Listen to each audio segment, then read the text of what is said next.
Today we talk time-lapse because time-lapse. Hi, I'm Kevin Tengon. Let's talk video. Time-lapse can add creative flair to your videos, but sometimes you want more than just a static time-lapse. Adding small movements can have stunning results. Today we're going to take a look at ways you can simulate movements in your time-lapse without the need for expensive, sometimes complicated equipment. The technique I'm going to use today is to shoot photographs at set intervals and then stitch them together as a video sequence. The advantage of this technique is that the photographs are captured at a much higher resolution than native HD video. This gives me the flexibility to pan and zoom the image without any loss of quality.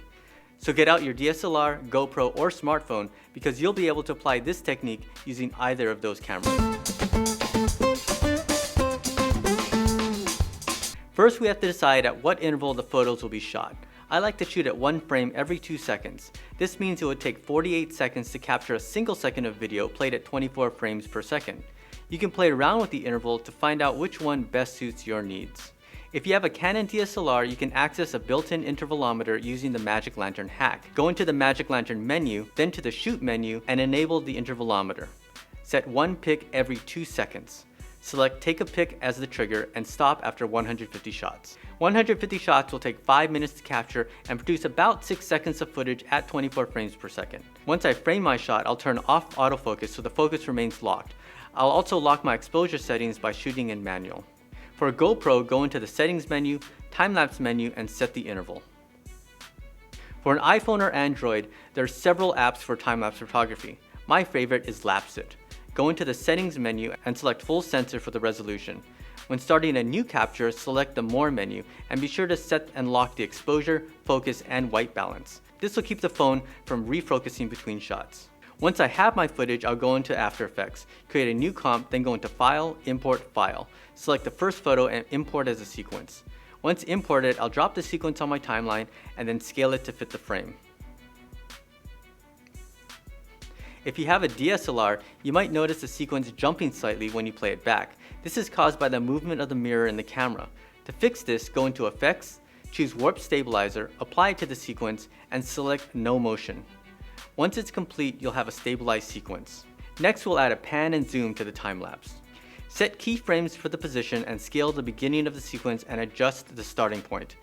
Next, do the same for the end of the time-lapse, setting the ending position and scale.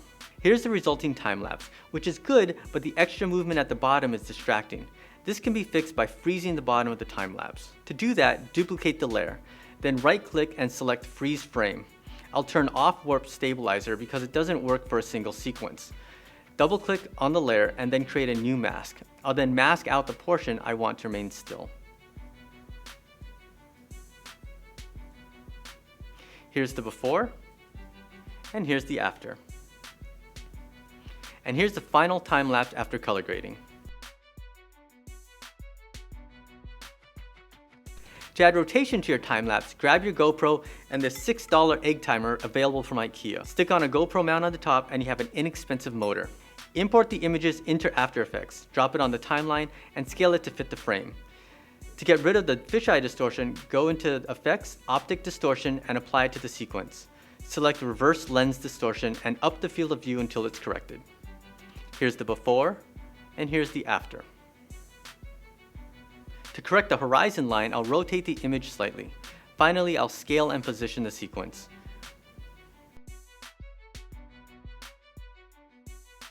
And there you go. Simple, easy, and cheap ways to step up your time-lapse with movement. I'll see you guys next time.